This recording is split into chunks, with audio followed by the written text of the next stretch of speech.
Hello friends, ఎలా ఉన్నారు? నేనైతే బాగున్నానండి. అయితే ముందు రోజు పప్పు అయితే నానబెట్టేసుకున్నానండి. అన్ని రకాల పప్పులు అంటే ఇడ్లీకి, దోశలకి, అదేవిధంగా పెసరట్లు కూడా. సో ఎందుకంటే నాకు అవంతా క్లీన్ చేసుకుంటాం కొంచెం ప్రాసెస్ ఎక్కువగా అనిపించింది అనమాట. తక్కువ తక్కువ క్వాంటిటీ అనేది తక్కువ, ఎక్కువ నానబెట్టుకున్నా కూడా 3 రోజులు 4 రోజులు అలా సాగుతూ ఉంటుంది ఒకటే మనకి టిఫిన్ అనేది.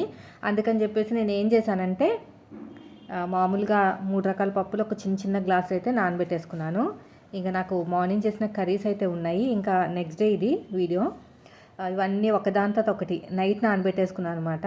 నైట్ నానబెట్టుకున్న తర్వాత ఒకదాని తర్వాత ఇంకొకటి దాన్ని చూపిస్తున్నాను చూసారా. ఫస్ట్ వచ్చేసి పచ్చిమిరపకాయలు వేసేసానండి, చిన్న చిన్న ముక్కల కింద కట్ చేసి. నేను పచ్చిమిరపకాయలు దీంతోనే మిక్సీ పట్టేస్తాను అనమాట. అంటే మిక్సీలో అయినా సరే, లేదంటే డైరెక్ట్గా గ్రైండర్ అయినా చేసేస్తాను. చాలామంది ఏం చేస్తారంటే పెసరట్ల మీద వేస్తారు, చిన్న చిన్న ముక్కల కింద కట్ చేసి. మా పిల్లలు తినరు అనమాట. దీంట్లో వేసేస్తే టేస్ట్ కూడా బాగుంటుంది, ఇంకా వాళ్ళు కూడా తింటారని చెప్పేసి దీంట్లోనే వేస్తాను. వేసినట్టునే కూడా నలగవండి, కొంచెం పప్పు వేసి నలిగించాలన్నమాట. పప్పు వేస్తే అప్పుడు నలుగుతాయి. ఆ తర్వాత మిగతా అంతా వేసేసేయాలి. ఇక్కడ నేను ఒకటి మర్చిపోయాను విషయము. పక్కనే కొంచెము బియ్యం నానబెట్టుకోవాలన్నమాట. అది మర్చిపోవటం వల్ల అది ఎలా వచ్చిందంటే నురగలాగా వచ్చింది. నాకు డిఫరెన్స్ అయితే బాగా తెలుస్తుందిలేండి.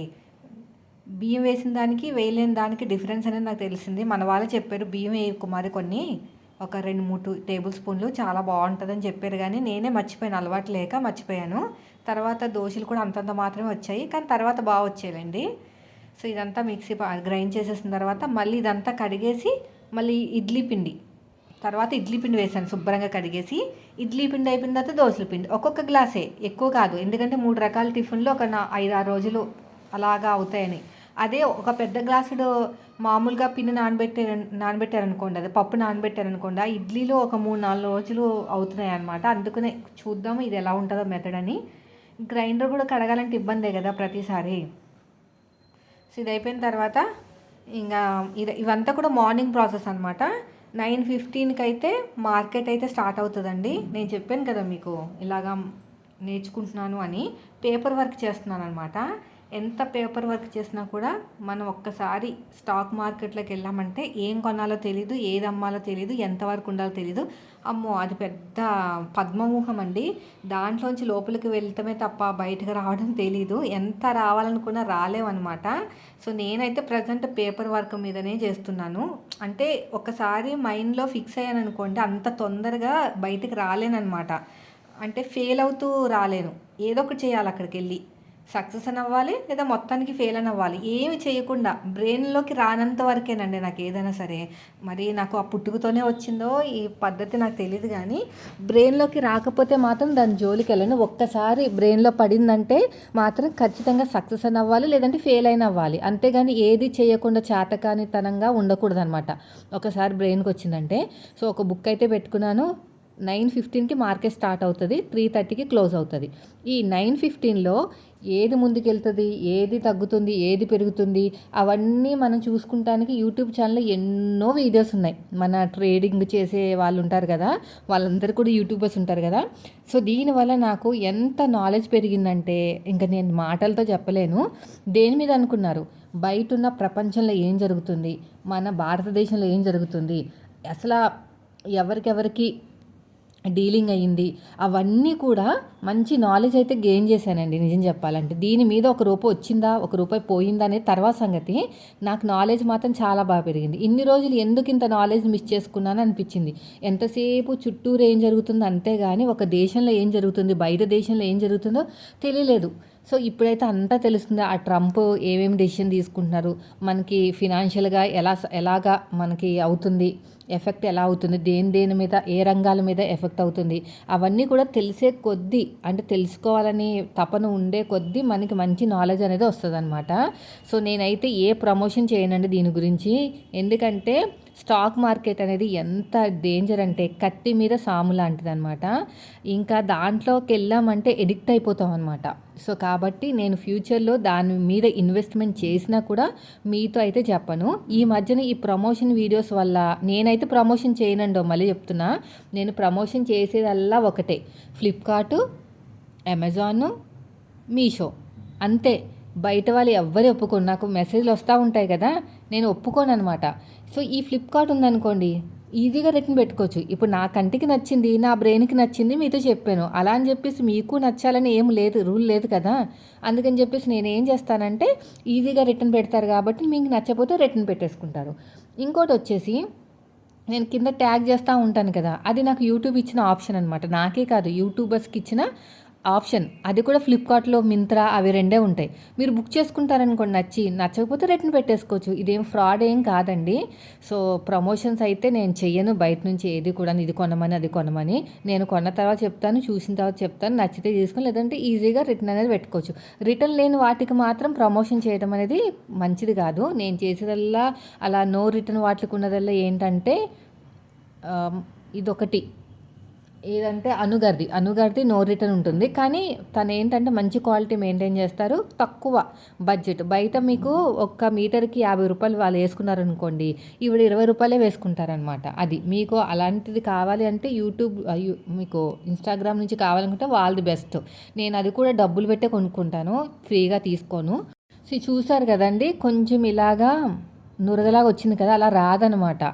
మనం బియ్యం వేసుకుని నానబెట్టుకుని చేసుకుంటే రాదు. కానీ ఒక 5 నిమిషాలకి ఏమైందంటే కొంచెం పగిలినట్టు అయింది. ఎంతైనా మనకి ఈ పెసరపిండి పగులుతుంది కదా లేట్ అయ్యే కొద్దీ. సో, అప్పుడు బాగా వచ్చింది. సో, ఫస్ట్ టైం అయితే రాలేదు కానీ 2, 3 సార్లు తర్వాత బాగా వచ్చింది. మాకు 2 రోజులు వచ్చింది ఈ పిండి. అయితే నేనేం చేశానంటే పిండి ఉంది కదా అని చెప్పేసి పెసరట్లతోటి కర్రీ చేశాను. మీరు ఎప్పుడైనా పెసరట్లతోటి పులుసు పెట్టుకుని తిన్నారా? ఇది ఆంధ్ర సైడ్ స్పెషల్ అండి. ఎప్పుడో నా చిన్నప్పుడు మా అమ్మ వాళ్ళు చేసేవాళ్ళమాట. ఈ మధ్యన వాళ్ళు కూడా చేసుకోవట్లేదు. సో, నేను అదే చేశాను. ఏమో మరి పెళ్ళైన తర్వాత ఏం చేసుకుంటున్నారేమో కానీ నేను ఇక్కడికి వచ్చిన తర్వాత వాళ్ళైతే ఇప్పుడు ఈ మధ్యన అయితే ఎక్కడ నేనైతే వినలేదు పెసరట్టు కూర అని. సో, నాకేమనిపించిందంటే పిండి ఉంది కదా! సరే ఒకసారి చూద్దామని చెప్పి చేశాను. చాలా బాగుంటుందన్నమాట. ఏముంటుందంటే ఉల్లిపాయలు, పచ్చిమిరపకాయలు, టమాటాలు వేసి పులుసు చేసేసి అది ఉప్పు కారాలు అవన్నీ వేసేసి పులుసు పిండేసుకుని అది బాగా మరిగిన తర్వాత అట్టులాగా వేసుకుని లేదంటే ముక్కలు చేసుకుని లేదంటే పునుకుల కింద చేసుకుని ఏం చేసుకున్నా సరే పులుసులో వేసేసుకోవాలన్నమాట. బాగుంటుంది. టేస్ట్ అనేది చాలా బాగుంటుంది. అంతా లాగుతుంది కదా పులుపు అనేది బాగుంటుంది. ఇంకోటి పెసర పునుకులతో కూడా కర్రీ చేస్తారండి ఆంధ్ర సైడ్. మరి ఇక్కడ చేస్తారో లేదో తెలియదు కానీ ఆంధ్ర సైడ్ చేస్తారంట. ఎందుకంటే మా అమ్మ వాళ్ళంతా ఆంధ్ర కదా! మాకు ఇక్కడ పుట్టి పెరిగింది మేమన్నా సరే మొత్తం అక్కడి నుంచే కదా మేము వచ్చింది. సో, అవన్నీ తెలుసు అనమాట వంటలు. ఇదిగోండి ఇలా వచ్చింది. క్రిస్పీగా వచ్చింది. భలే వచ్చింది. కానీ ఏంటంటే కొంచెం ఇలాగ నురగలాగా వచ్చిందనమాట. దీనివల్ల ఇలాగా తిప్పడానికి ఇబ్బంది అయింది నాకు. వీడియోలో చూపిస్తూ ఉంటారు కదా మన కుకింగ్ వీడియోస్లో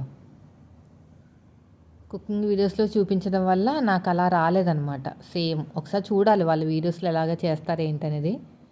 ఇన్స్టెంట్గా కూడా చేసుకోవచ్చంట. ముందే పౌడర్ పెట్టుకుని చేసుకోవచ్చంట. దానివల్ల ఎక్కువ క్వాంటిటీ వస్తుందో లేదో తెలియదు. సో, ఇది కూడా అయిపోయిందండి.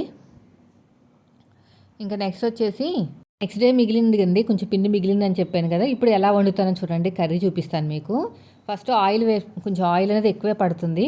అంటే దళసరిగా చేసుకోవాలన్నమాట. ఇంకా ఇంత పిండి మిగిలింది. చూసారు కదా ఎంత పిండి మిగిలిందో. సో, ఈ పిండి నేను ఫస్ట్ వచ్చేసి ఆయిల్ బాగా వేస్తాను. అంటే 2 టేబుల్ స్పూన్ మాట.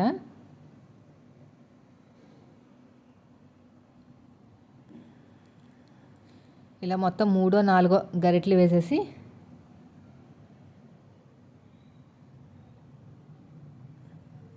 కొంచెం ఆయిల్ ఉంది కాబట్టి కొంచెం లేత గోల్డ్ కలర్లో వస్తుందండి. అప్పుడు తిప్పేసుకుని దళసరిగా చేసుకుని ముక్కల కింద కట్ చేసుకుని పులుసులో వేసుకోవాలన్నమాట. ఎంత క్లీన్ చేసినా కూడా వంటిల్ అనేది ఏదో ఒక్కటి ఆయిల్ పడడాలు అవే అవుతూ ఉంటాయి. టిష్యూ క్లాత్లు తెచ్చుకున్నాను. టిష్యూ క్లాత్లు కాదు, టిష్యూ పేపర్స్. క్లాత్లు కూడా ఉంటాయంట కదా, 2, 3 సార్లు వాడేసుకుని పాడేయచ్చంట కదా. అది చూడాలి, అమెజాన్లో ఉన్నాయంట. ఒకసారి చూసి ఇంకా నెక్స్ట్ పాలు వేడి చేసేసి పక్కన పెట్టేసి తోడు పెట్టాలని. పాత పాలు ఉన్నాయి, దాంట్లో నుంచి మీగడ సపరేట్గా తీయాలి.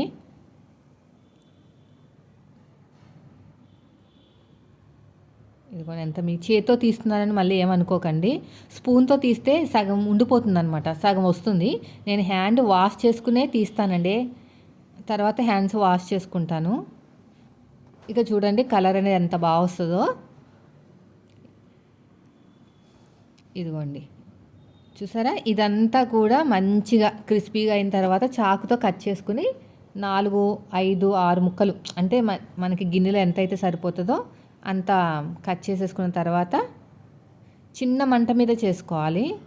దలసరిగా వేసాం కదా, దానివల్ల ఏమవుతుందంటే మనకి ముక్కలు అనేవి ఉడకవన్నమాట. అది అట్ట అనేది ఉడకదు, పచ్చి పచ్చిగా ఉంటుంది, మళ్ళీ కడుపు నొప్పి వస్తుంది పిల్లలకి.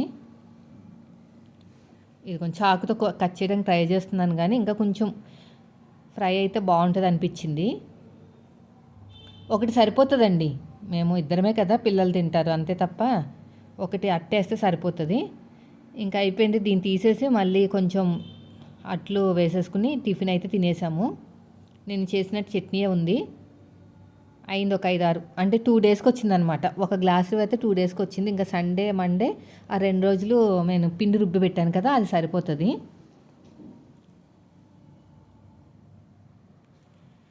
కొంచెం ఆయిల్ వేసేసుకుని చక్కగా ఫ్రై చేసుకున్నామంటే టిఫిన్ కూడా రెడీ అయిపోయినట్టే. ఇప్పుడు చూడండి కర్రీ ఎలా చేస్తానో. ఫస్ట్ వచ్చేసి ఆయిల్ వేసేసాను కదా, దాంట్లో ఆనియన్స్ వేసాను. ఆనియన్స్ వేసిన తర్వాత మొత్తం బాగా ఫ్రై చేసేయాలండి. బాగా ఫ్రై చేసేసి అప్పుడు టమాటాలు వేసుకోవాలి, కొంచెం కరివేపాకు వేసుకోవాలి, పచ్చిమిర్చి. మామూలుగా మనం పులుసు ఎలా పెడతాం సేమ్ అంతే. ఇది టేస్ట్ అనేది ఆల్రెడీ తిన్న వాళ్ళకే తినగలుగుతారు. కొత్త వాళ్ళు ఎవరైనా అయితే మాత్రం ఏంటి ఇలా ఉంది ఏంటి అంటారు, అది ఖచ్చితంగా కరెక్ట్. పెసర పునుకుల కర్రీ కూడా చాలా బాగుంటుంది, సేమ్ ఇలాగా పులుసులాగా చేస్తారనమాట. ఇది ఫ్రై అయిపోయిన తర్వాత కొంచెం పసుపు వేసేసి గరం మసాలా కూడా వేసుకోవచ్చు. అల్లం వెల్లుల్లి పేస్ట్ అవి ఏం వేయరనుకుంటా, నేనే ఫస్ట్ టైం చేస్తున్నాను. ఇదివరకు ఎప్పుడో పెళ్ళైన కొత్తలో చేశాను. అవి గుంత పొంగనాలాగా వేసేసరికి అంటే బాగా మరిగిన తర్వాత వేయలేదనమాట నేను పులుసు. చిక్కగా అవ్వకముందే వేసేసరికి ఆ నీళ్ళన్నీ లాగేసి చప్పగా ఉంది. మనకి అప్పుడు వచ్చి రాని వంటలు కదా, పెళ్ళైన కొత్తలో. ఇంకా దాని జోలికి వెళ్ళలేదనమాట. కొన్ని వంటలు ఫెయిల్ అయితే మళ్ళీ దాని జోలికి వెళ్ళనండి. తర్వాత కరివేపాకు, ఇంక ఈ టమాటాలు కూడా వేసేసి బాగా మగ్గబెట్టేసి పులుసు వేసేసాను, ఉప్పు కారం వేసేసి. వీడియో నచ్చితే లైక్ చేయండి ఫ్రెండ్స్. మీరు మన ఛానల్ ఫస్ట్ టైం చూస్తే సబ్స్క్రైబ్ చేయండి.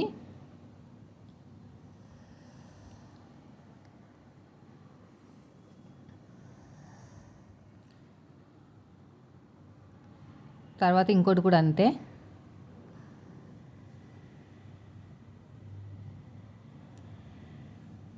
ఇంకో దోశ కూడా వేసేసానండి. ఇదిగో బాగా మగ్గిపోయినాయి కదా. ఇప్పుడు ఉప్పు కొంచెం వేసాను, తర్వాత కారం.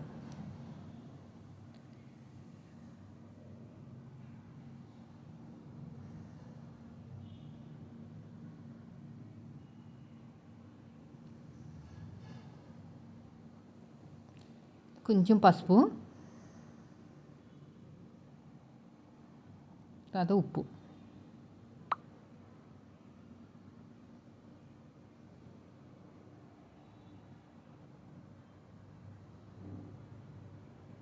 ఇదంతా బాగా మగ్గిపోయిన తర్వాత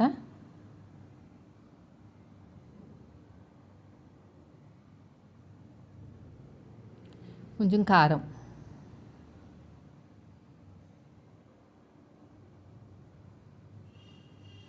అంతే. పులుసు వేసేయాలి, చింతపండు పులుసు బాగా మగ్గిన తర్వాత మాత్రమే వేయాలి. ఎందుకంటే బాగా మరిగిన తర్వాత, ఆల్రెడీ ఒకసారి అయింది కదా, మరగకుండా వేసినందుకు చప్పగా అయిపోయింది.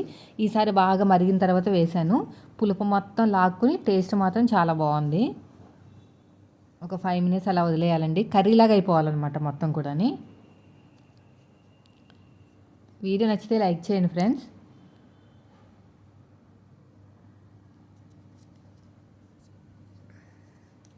చింతపండు పులుసు ఇప్పుడు మీకు టేస్ట్ తగ్గట్టు.